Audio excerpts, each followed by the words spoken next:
شيخ هذا الذي تقوله نحن نريده، يعني ليكن أنا العبد الفقير عندي قدرة على النظر الشرعي نتيجة دراستي لمذهب، وهذا المذهب اللي أنا دارس العبد الفقير أنت أيضا إيش دارسه وعندك قدرة على النظر.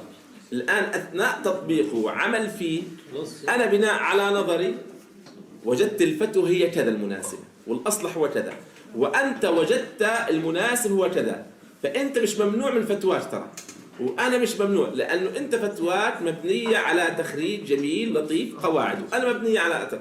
فصار الخلاف اللي بيني وبينك، ركز معي، كحنفية موجودين وفرعنا في مسألة مستجدة أو رجحنا مسألة مستجدة، خلاف مقبول يجعل في المجتمع سعة مثل خلاف الفروع السابق.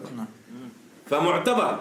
نحن المشكلة إنك تكون أنت خارج التغطية، أيوة، أصلا ما عندك قواعد، تتكلم من رأسك وأنا بتكلم من رأسي، فأنا وأنت ما بندور على أحكام الشرع بحيث ما نقدمه موافق للشرع. أما الاختلاف الذي يحصل بيننا من الفهم لمن هو أهل للفهم في المذهب يكون في شيء هو يحتمل وجوه، وبالتالي لا نحتاج أن نشدد فيه.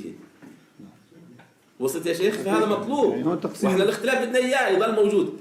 في أمور بنجد حالة في المذهب خلص محددة نمنع من غيرها، وبتكون مثلها لا تقبل الخلاف، صح؟ كاختلاف المجتهدين في المذهب، كاختلاف يعني ما سامحني، الطبيب بيقول لك اعمل هيك هيك بتشفى، طبيب بيحكي لك لا اعمل هيك وهيك، والطريقتين صحيحات ولا مش صحيحات؟ اختلاف المجتهدين في المذهب، ففي كل علم ستجد طرق صحيحة موصل لنتائج، فنحن نسلك أنا وأنت طريق صحيحة في الوصول للنتائج، وأنت بتصل نتيجة.